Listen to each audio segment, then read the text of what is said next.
Guys, welcome back to my channel. आज का video बहुत ही मज़ेदार होने वाला है क्योंकि आज की वीडियो में हम डिस्कस करेंगे कि इंटरव्यू के टाइम पर जो भी इम्पॉर्टेंट क्वेश्चंस पूछे जाते हैं उनको आंसर कैसे करें ताकि इजीली हम इंटरव्यू को क्रैक कर पाएँ। सबसे पहले आपको कुछ चीज़ों का ध्यान रखना होगा। इंटरव्यू में जाने से पहले हम बात करेंगे सीवी की। सीवी क्या होता है? करिकुलम वाइटे। इसे हम रेज्यूमे और बायोडाटा भी बोलते हैं। ये वो इम्पॉर्टेंट डॉक्यूमेंट है जिसके अंदर आपकी बेसिक इन्फॉर्मेशन दी हुई होती है। तो आप सबसे पहले अपना एक अच्छा सा रेज्यूमे बनाएंगे या फिर किसी से बनवाएंगे। उसके बाद में आपको फॉर्मल्स का ध्यान रखना होता है कि आप जो अटायर वहाँ पर पहन कर जाने वाले हैं वो फॉर्मल होना चाहिए। बॉयज़ के लिए शर्ट्स और ट्राउज़र्स होते हैं। शूज़ आप ब्लैक और ब्राउन कैरी कर सकते हैं। अगर मैं गर्ल्स की बात करूँ तो वो कुर्ती सलवार और क्या कहते हैं वो भी अगर चाहे तो ट्राउज़र और शर्ट भी वियर कर सकती हैं। जीन्स फॉर्मल में नहीं आती है तो जीन्स आप नहीं पहन कर जा सकते हैं।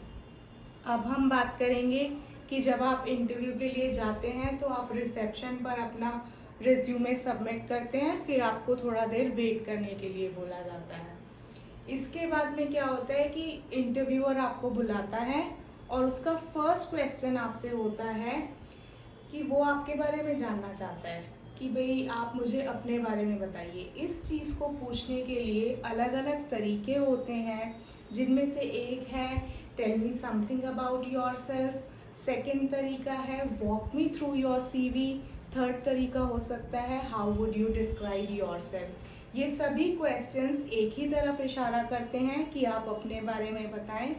अगर आप इसका एक बेस्ट आंसर जानना चाहते हैं तो आप मेरी लास्ट वीडियो को देख सकते हैं। उस वीडियो में मैंने ये सब डिस्कस किया हुआ है कि आप सेल्फ इंट्रोडक्शन अपना कैसे दे सकते हैं। मैं आपको अपना एग्जाम्पल देकर बताना चाहूँगी कि आप कैसे अपने आप को इंट्रोड्यूस कर सकते हैं। My name is Vishakha. I am 28 years old. I am from Delhi. I have completed my graduation from Guru Gobind Singh College of Commerce and I have done BCom Honors. About my family background, I have 4 members apart from me in my family. My father's name is Mr. So and so. He is self-employed and my mother's name is so and so and she is a homemaker. About my likes and dislikes, I love to read books and I don't like lying, and my favorite food is pasta and my favorite color is blue. About my strength and weakness, I'm hardworking and honest, and my weakness is I trust people easily. Last, about my future plans and goals, I would like to help people to improve their communication skills, and last I want to make my family proud.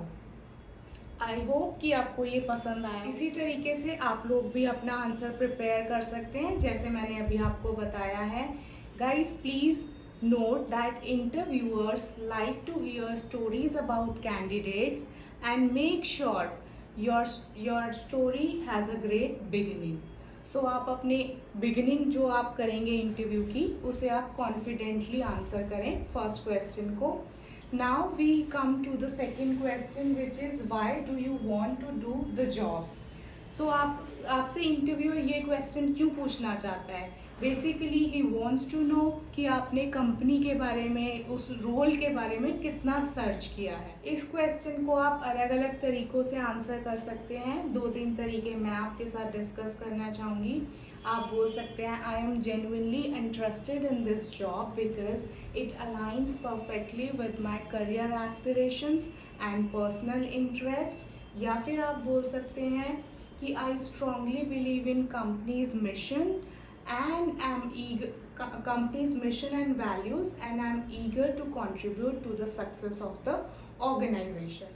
What drives my interest in this job is the opportunity to make a significant impact and contribution to the success of the organization or company which you are applying for.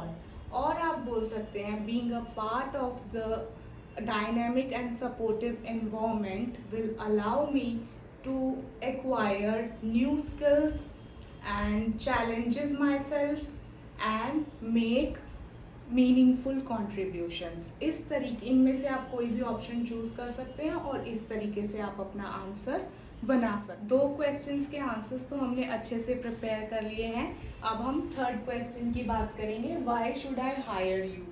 अब interviewer आपसे पूछ रहे हैं कि मैं आपको क्यों higher करूं। आप इसका आंसर दे सकते हैं, आई poses a unique blend of experience, skill and passion that perfectly aligns with the requirement of this position and company's goal।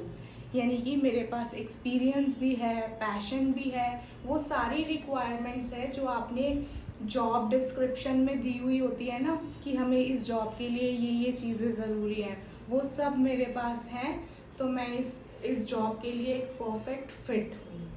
इसके बाद में इंटरव्यूअर आपसे पूछ सकता है कि how did you spend last weekend, या फिर वो आपसे पूछ सकता है कि what movie did you watch last time, या फिर वो आपसे पूछ सकता है कि what do you do in your free time. वो ऐसा इसलिए पूछता है आपकी कम्युनिकेशन स्किल्स को चेक करने के लिए, how good you are communicating, how good you are at communicating, इसके लिए वो आपसे ये क्वेश्चन पूछता है। तो इसका आंसर आपके पास एक अच्छा आंसर होना चाहिए। आप ऐसा नहीं बोल सकते हैं कि वीकेंड था तो मैं पूरा दिन सोती रही और मैंने तो कुछ किया ही नहीं। आप क्या कहते हैं, अगर आप किसी मूवी के बारे में भी बता रहे हैं कि मैंने ये मूवी देखी थी, तो वो ऑब्वियसली आपसे उसकी स्टोरी के बारे में पूछेगा। तो आपको ऐसी मूवी का नाम बताना है जिसकी स्टोरी आप इंग्लिश में बता सकते हैं, ऐसी मूवी का नाम आप बताएंगे। और इसके लिए मैं आपको बोलूँगी कि 1-2 मूवी के स्टोरी को आप थोड़ा बहुत इंग्लिश में पहले से ही देख लें, ताकि जब आपसे वो ऐसा क्वेश्चन पूछे तो आप उसे आंसर अच्छे से कर पाएँ। इसके अलावा एक एग्जांपल मैं आपको देना चाहूँगी। लेट्स सपोज मुझसे इंटरव्यूअर ने पूछा how did you spend your weekend, तो मैं उसे बोलूँगी कि I woke up late, obviously it was weekend, so my usual time से मैं अपना थोड़ा सा लेट उठी, I woke up late, then I had my breakfast, then I left home for shopping, I did shopping, then I went to Bangla Sahib, there I had langar, then we enjoyed ice cream, in the evening I enjoyed movie on Netflix with my family, then we had dinner, I read a book before went to the bed, so then I slept।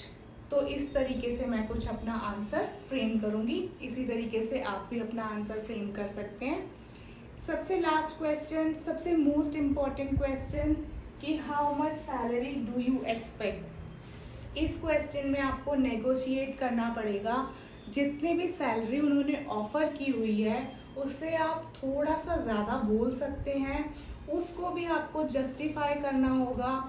Because since I have this much of experience and I have these many skills, so I deserve this much salary which I am expecting or which I am telling to the interviewer। Obviously interviewer आपको कहेगा कि company's budget is not this much, so we can only give you this much, and वो आपका अपना decision होगा कि आप उस सैलरी पे ज्वाइन करना चाहते हैं नहीं करना चाहते हैं। और जो लोग ऑलरेडी एक्सपीरियंस्ड है वो अपनी लास्ट सैलरी से हाइक ही चाहते हैं 30-40%, तो वो उस हिसाब से अपना आंसर फ्रेम करेंगे। आप हमेशा जो भी आंसर देंगे उसमें अपनी स्किल्स को, अपने लास्ट एक्सपीरियंस को, इन सब चीज़ों को, जिस जॉब के लिए, जिस पोस्ट के लिए आप अप्लाई कर रहे हैं उसके साथ मिलाकर बताते हुए कि मेरे पास ये सारी चीज़ें हैं, मैं इन चीज़ों में औरों से बेहतर हूँ, तब जाके आप इंटरव्यूअर को कन्विंस कर पाएंगे और वो आपको हायर कर लेगा। एक चीज़ मैं आपको बताना चाहूँगी कि इफ़ इंटरव्यूअर सेज कि विल कॉल यू और will let you know, it means you are not selected. ऐसा तभी बोला जाता है जब आप सिलेक्ट नहीं हुए हैं, आपके आंसर्स उसको सेटिस्फैक्ट्री नहीं लगे हैं, तभी वो आपको डायरेक्टली ऐसा नहीं बोलते हैं कि यू आर नॉट सिलेक्टेड। इसको बोलने का एक तरीका होता है कि विल कॉल यू, इसका मतलब है अब आपको कॉल कभी नहीं आने वाली है। और अगर आप सिलेक्ट हो जाते हैं तो वो आपको डॉक्यूमेंट्स वेरिफिकेशन के लिए बोलते हैं। It's a sign that you are selected. मैं उम्मीद करती हूँ कि आज की वीडियो में मैंने जो भी टिप्स और जो भी टेम्पलेट्स आपके साथ टेम्पलेट एग्जाम्पल्स आपके साथ शेयर करे हैं वो आपको हेल्पफुल लगे होंगे। और अगर मेरी वीडियो आपको पसंद आई है तो please like share and subscribe. Thank you for watching.